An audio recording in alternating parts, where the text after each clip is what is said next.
And take you back to 2009 draft. How confident at pick 49 were you that you were going to end up on an AFL list?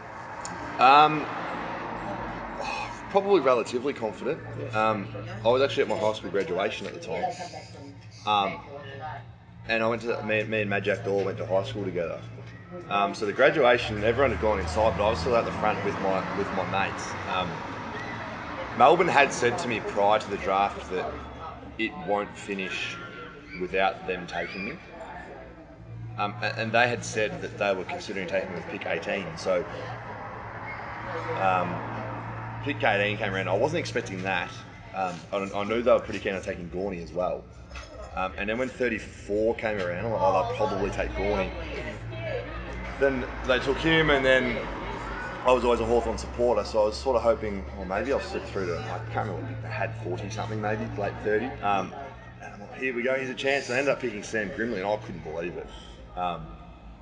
And then 48 and 49 were both Freo. And I mean, I didn't care. I would have happily played anywhere. But apparently my mum was inside, because there was a bit of, I hadn't spoken to Freo, but there was a bit of word around that they were pretty keen on me. So apparently my mum was inside just, please no, please no, please no. Praying.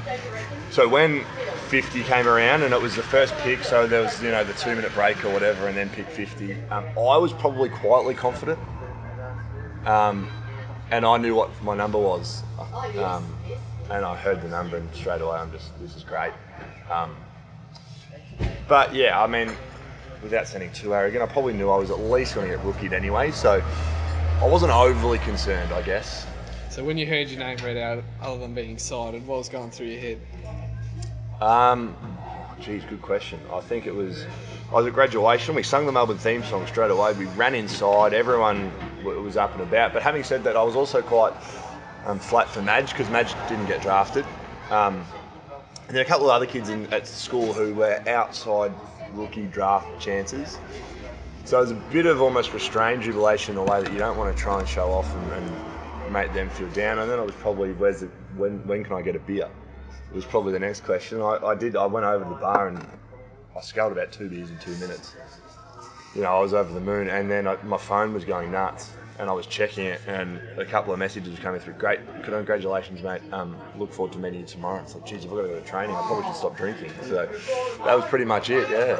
So, will the long hair ever make a return? The infamous long hair? I can't say never.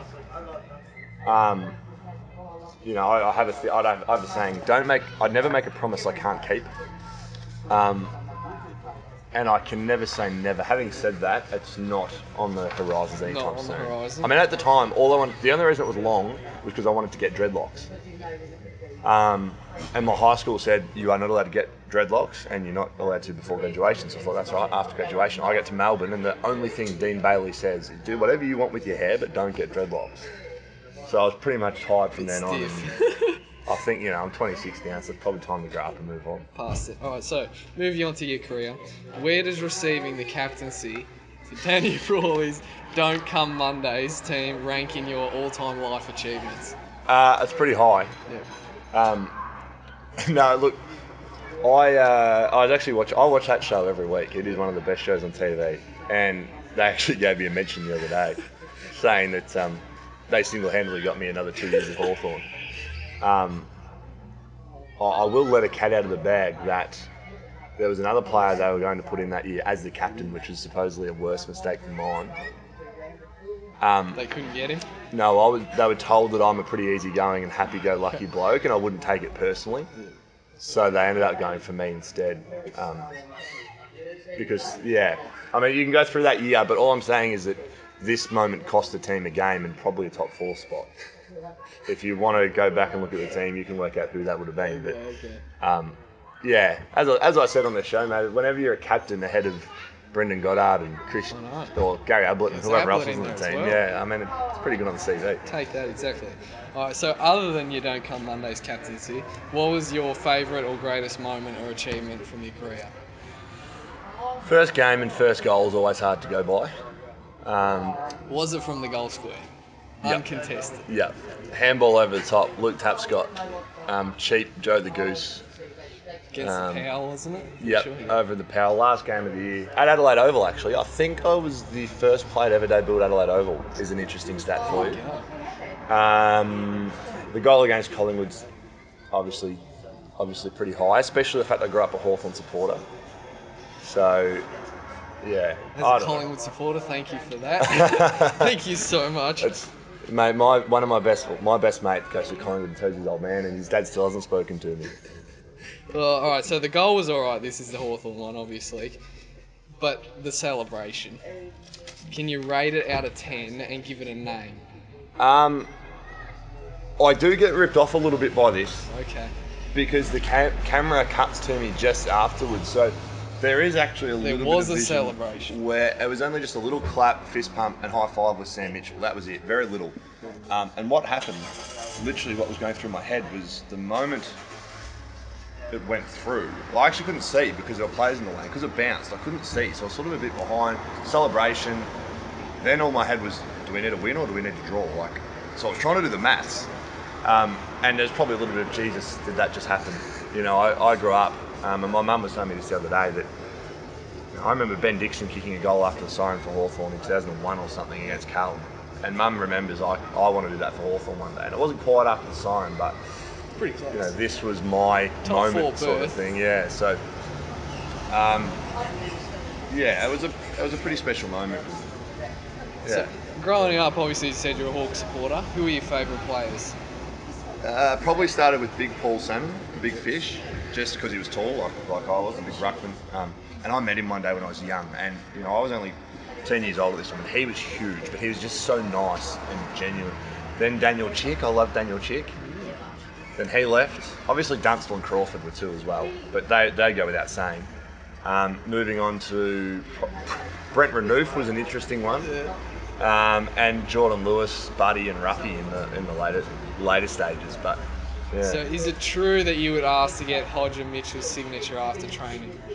I didn't quite ask for a signature, but there were many times where I reminded them that they were photos of them on my bedroom wall, which is true.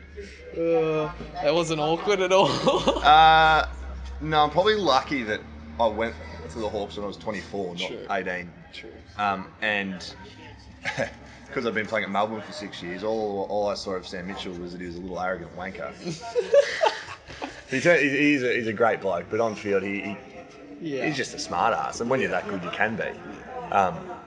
So you know my dislike for him probably was overridden by my love for him, but that eroded pretty quick when I got to the Hawks, and you know he's a star of the game and a great bloke too. Exactly. So obviously we talked about you being hung up the boots with concussion. How's retirement been treating you, and how are the skin folds looking? Skin folds would be horrific. Horrific. Mate, I'd take 3 pre-seasons already to get back to where I was.